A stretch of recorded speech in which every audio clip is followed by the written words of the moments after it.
السلام علیکم ورحمۃ اللہ وبرکاتہ۔ میرے محترم دوستوں، بھائیوں، بہنوں اور بیٹیوں، آج کی ویڈیو میں آپ کی خدمت میں ایک ایسا وظیفہ پیش کرنا چاہتا ہوں جو میری زندگی کا معمول ہے اور جس سے اللہ نے جس کی برکت سے اللہ نے مجھے بہت کچھ عطا فرما رکھا ہے، جس کی برکت سے اللہ سبحانہ و تعالی قدم قدم پر میری مشکلوں کو آسان فرماتے ہیں، اور جس کی برکت سے اللہ سبحانہ و تعالی میری ہر اس حاجت کو پوری فرماتے ہیں جو اللہ کے علاوہ کوئی اس حاجت کو پوری نہیں کر سکتا ہو۔ میرے بھائی، یہ میرا مشاہدہ ہے، اور بتانے سے پہلے کہ یہ عمل کیا ہے، یہ وظیفہ کیا ہے، اتنا کہہ دیتا ہوں کہ جو بھی اس عمل کو شروع کرے گا اور اس کو جاری رکھے گا تو وہ سمجھے کہ اللہ کی طرف سے اس کے ساتھ بلائی کا ارادہ ہے، اور جس نے اس عمل کو شروع کیا لیکن جاری نہیں رکھ سکا تو وہ یہ سمجھ جائے کہ اللہ کی طرف سے اس کے ساتھ خیر کا کوئی فیصلہ نہیں ہوا ہے، اس لیے یہ سلسلہ ٹوٹ گیا۔ لہٰذا جب بھی آپ شروع کریں گے تو آپ اس کو جاری رکھنے کی دعا بھی مانگتے رہیے گا، لیکن یہ وظیفہ ان لوگوں کے لیے ہے جو ایک اللہ کے علاوہ کسی اور کے سامنے ہاتھ نہیں پھیلاتے، جو اپنی حاجت کو ایک اللہ کے علاوہ کسی اور پہ ظاہر نہیں کرتے، اور جو چاہتے ہیں کہ میری حاجتیں صرف میرے اللہ پوری فرماتے رہیں۔ یہ ان کے لیے ہے۔ میرے بھائیوں، یہ وظیفہ کس کا بتایا ہوا وظیفہ ہے؟ یہ وظیفہ اور یہ عمل حضرت مولانا حسین احمد مدنی رحمۃ اللہ علیہ کا بتایا ہوا عمل ہے، اور یہ اس لیے میں آپ کو بتانا چاہ رہا ہوں کہ مجھے اس عمل سے بہت زیادہ فائدہ ہو رہا ہے۔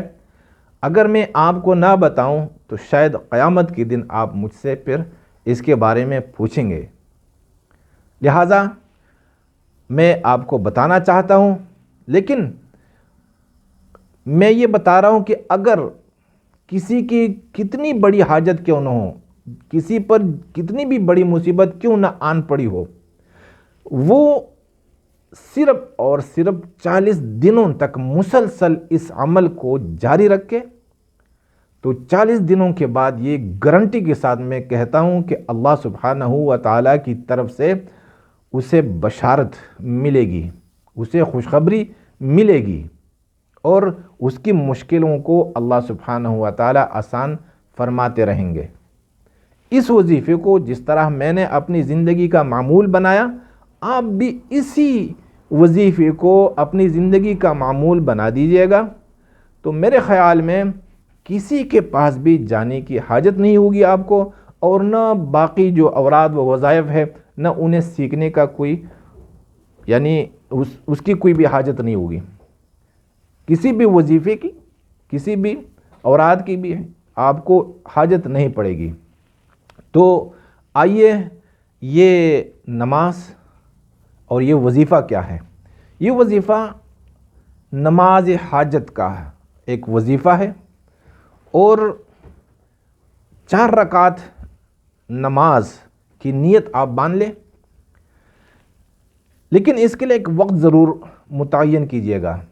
یہ نہیں کہ آج صبح کیا تو کل آپ نے رات کو کیا، نہیں، اس کے لیے ایک وقت معین کیجیے گا، اور بہترین وقت اوراد و وظائف کی قبولیت کے لیے جو بہترین وقت ہے وہ مغرب اور عشاء کے درمیان جو وقت ہے، یہ زبردست اور یہ بہترین موقع، یہ دعاؤں کی قبولیت کا وقت ہوتا ہے۔ اور یہی وجہ ہے کہ صوفیاء کرام اور علماء کرام انہوں نے مغرب اور عشاء کے درمیان کھانا کھانے کو مکروہ قرار دیا ہے۔ اب آپ سوال پوچھیں گے کہ بھائی رمضان میں تو ہم مغرب کے بعد افطاری کرتے ہیں، تو میرے بھائی رمضان میں ہم جو افطار کرتے ہیں وہ اذان کے ساتھ، جیسے اذان ہوتی ہے تو ہم افطاری کر لیتے ہیں، کھانا کھا لیتے ہیں۔ مغرب کی نماز پڑھنے کے بعد اور عشاء کی نماز سے پہلے کھانا کھانا یہ مکروہ ہے۔ مسائل میں نہیں پڑھتا، بلکہ یہ کس کی نظر میں؟ یہ اللہ والوں کی نظر میں۔ تو میرے بھائیوں، میں آپ کو بتا رہا ہوں کہ میں خود اس وظیفے کو یعنی اس نماز کو میں مغرب اور عشاء کے درمیان پڑھتا ہوں۔ آپ سے بھی عرض کرتا ہوں کہ آپ بھی یہی وقت دیا کریں۔ ہاں، اگر میری کوئی بہن ہو، کوئی بیٹی ہو، تو یعنی جو ماہواری آتی ہیں بہنوں کو اور بیٹیوں کو اور ماؤں کو، 6-7 دن جتنے بھی دن ہوتے ہیں وہ نکال کے پھر شروع کرے، یعنی وہ اس کو ناغہ نہیں کہا جاتا، اور مرد کے لیے ضروری ہے کہ اس میں ناغہ نہ کرے۔ ہاں، سفر کی وجہ سے یا کسی بیماری کی وجہ سے اگر 1 دن 2 دن چھوٹ جائے تو پھر اس پہ استغفار کر کے دوبارہ شروع کرے۔ نماز کیسی ہے؟ آپ نے 4 رکعت نماز کی نیت باندھنی ہے، اور جیسے ہم عام نماز پڑھتے ہیں، پہلی رکعت میں دعا افتتاح یعنی افتتاحی دعا جو ہم پڑھتے ہیں سبحانک اللہم یا کوئی بھی دعا ہو، اس کے بعد پھر ہم الفاتحہ پڑھتے ہیں وللضالین آمین تک، اور عام نمازوں میں ہم فاتحہ کے بعد کوئی سورت پڑھتے ہیں، چھوٹی سورت ہو یا لمبی سورت ہو۔ جیسے قل ھو اللہ احد پڑھتے ہیں تو آپ نے قل ھو اللہ احد نہیں پڑھنی، آپ نے پہلی رکعت میں سورہ فاتحہ کے بعد اور رکوع سے پہلے آپ نے 100 بار حضرت یونس علیہ السلام کی دعا پڑھنی ہے، اور وہ کون سی دعا ہے؟ لا الہ الا انت سبحانک انی کنت من الظالمین۔ اس کے ساتھ ایک اور آیت لگی ہے فاستجبنا لہ ونجیناہ من الغم وکذالک ننجی المؤمنین۔ یہ 2 چھوٹی آیتیں ہیں۔ اس نے ان 2 آیتوں کو آپ نے پہلی رکعت میں سورہ فاتحہ کے بعد اور رکوع سے پہلے 100 بار پڑھنی ہے، ان دونوں آیتوں کو۔ اب آپ سوچیں گے کہ بھائی نماز کے اندر ہم کیسے گنیں گے؟ تو یہ نفل نماز ہے، اور نفل نماز میں آپ باقاعدہ تسبیح ہاتھ میں پکڑ کر اس کی گنتی کر سکتے ہیں۔ جیسے میں نے تسبیح پکڑی ہیں، یہ 100 کی تسبیح ہے۔ آپ شروع کیجئے گا وللضالین کے بعد لا الہ الا انت سبحانک انی کنت من الظالمین فاستجبنا لہ ونجیناہ من الغم وکذالک ننجی المؤمنین۔ اسی طرح ان 2 آیتوں کو آپ نے 100 بار، یہ 100 بار کی تعداد پوری کرنی ہے، ایک تسبیح آپ نے پڑھنی ہے پہلی رکعت میں ان دونوں آیتوں کی، لا الہ الا انت سبحانک انی کنت من الظالمین فاستجبنا لہ ونجیناہ من الغم وکذالک ننجی المؤمنین۔ ان دعاؤں کو، آیتوں کو آپ سکرین پر بھی پڑھ سکیں گے۔ 100 کی تعداد پوری کر کے آپ نے رکوع میں جانا ہے۔ رکوع جیسے عام رکوع ہوتی ہیں اسی رکوع، اس کے رکوع کے بعد آپ نے 2 سجدوں میں جانا ہے۔ 2 سجدوں سے اٹھ کر دوسری رکعت کے لیے آپ نے، جب دوسری رکعت کے لیے آپ اٹھیں گے تو آپ نے سورہ فاتحہ پڑھنا ہے، اور سورہ فاتحہ کے بعد آپ نے 100 بار ایک چھوٹی سی آیت ہے، کیا ہے؟ رب انی مسنی الضر وانت ارحم الراحمین۔ رب انی مسنی الضر وانت ارحم الراحمین، یہ حضرت ایوب علیہ السلام کی دعا ہے۔ اس کو بھی آپ نے ایک تسبیح کی مقدار تک پڑھنی ہے۔ اس آیت کو آپ نے 100 بار، اس کی تعداد پوری کرنی ہے 100 بار۔ 100 بار اسی دعا کو آپ پڑھیں گے، رب انی مسنی الضر وانت ارحم الراحمین۔ آپ نے پھر رکوع میں جانا ہے، 2 سجدے کرنے ہیں، پھر تشہد پہ بیٹھنا ہے، تشہد سے پھر آپ نے اٹھنا ہے تیسری رکعت کے لیے۔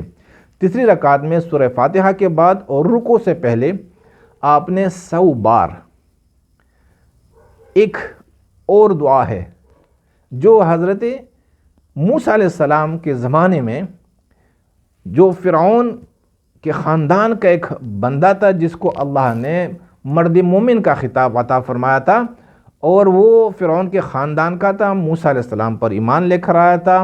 قرآن کے اندر اسی کے نام پہ سورہ مومن بھی نازل ہوئی ہے، اور انہوں نے اپنی ایمان کو چھپا رکھا تھا، لیکن جب فرعون کی سرکشی بڑھ گئی اور اس نے دوبارہ موسیٰ علیہ السلام کو قتل کرنے کا منصوبہ بنایا اور بنی اسرائیل پر ظلم کا اس نے ارادہ ظاہر کر دیا، تو انہوں نے ایک تقریر فرمائی اسی وقت فرعون کے سامنے سارے وزیروں کو، ساری قوم کو، اور انہوں نے جب یہ تقریر کی تو انہیں پتہ تھا کہ فرعون مجھے نہیں چھوڑے گا، اس نے اپنی بیوی کو معاف نہیں کیا تو میں کون ہوں۔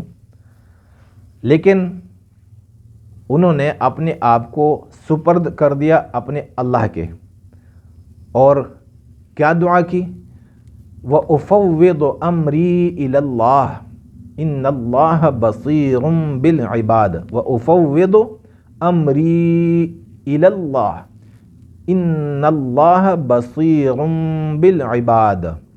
یہ دعا آپ نے 100 بار پڑھنی ہے تیسری رکعت میں، پھر 100 بار پورے کر کے آپ نے رکوع اور سجدوں میں جانا ہے، 2 سجدوں سے آپ نے چوتھی رکعت کے لیے اٹھنا ہے، چوتھی رکعت میں بھی سورہ فاتحہ اور وللضالین آمین کے بعد آپ نے رکوع میں نہیں جانا، بلکہ رکوع سے پہلے یعنی چوتھی رکعت میں بھی سورہ فاتحہ کے بعد آپ نے ایک اور دعا پڑھنی ہے، وہ حضرت ابراہیم علیہ السلام کی دعا ہے۔ کون سی دعا ہے؟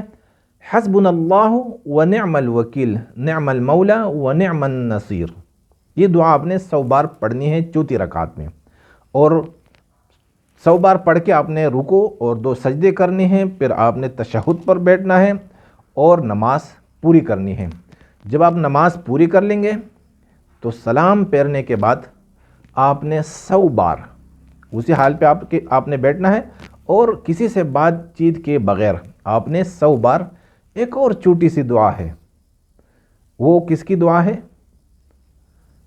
وہ بھی میرے خیال میں موسیٰ علیہ السلام کی دعا ہے، وہ آپ نے پڑھنی ہے، اور وہ کون سی ہے؟ رب انی مغلوب فانتصر، رب انی مغلوب فانتصر، اور اس کے بعد آپ نے اپنی حاجت کو اللہ کے سامنے پیش کر کے دعا مانگنی ہے۔ آپ یقین کیجئے گا کہ اگر آپ نے 40 دنوں تک اس نماز کو جاری رکھا اور 40 دن آپ نے مسلسل بلا ناغے ایک وقت معین کر کے متعین کر کے آپ نے ایک وقت میں اس نماز کو 40 دنوں تک مسلسل پڑھا، تو 40 دنوں کے بعد اگر آپ کو خوشخبری نہیں ملی تو قیامت کے دن آپ مجھ سے پوچھ سکتے ہیں۔ دنیا میں تو خیر آپ نہیں پوچھ سکیں گے، لیکن قیامت کے دن پوچھ سکتے ہیں، کیونکہ یہ میری زندگی میں یہ میرا اپنا معمول ہے، ہمارے گھر والے بھی پڑھتے ہیں اور اسی پر ہم عمل کرتے ہیں۔ اس کے علاوہ بہت سارے اوراد و وظائف ہیں، لیکن ہم کوئی بھی وظیفہ یا ورد ہم نہیں کرتے، صرف اسی وظیفہ کو جاری رکھتے ہیں، اور اللہ کی مہربانی ہے، آپ یقین کیجئے گا کہ قدم قدم پر اللہ سبحانہ و تعالیٰ کی طرف سے ہماری مدد ہو رہی ہے۔ لہٰذا میں چاہتا ہوں کہ آپ بھی اسی عمل سے مستفید ہو جائیں۔ اگر آپ کو میری باتیں اچھی لگی ہوں تو یہ بھلائی کا کام ہے، جتنے لوگوں تک یہ بات پہنچے گی اور جتنے لوگوں کا بھلا ہوگا اتنا آپ کا ثواب ہوگا۔ جزاکم اللہ۔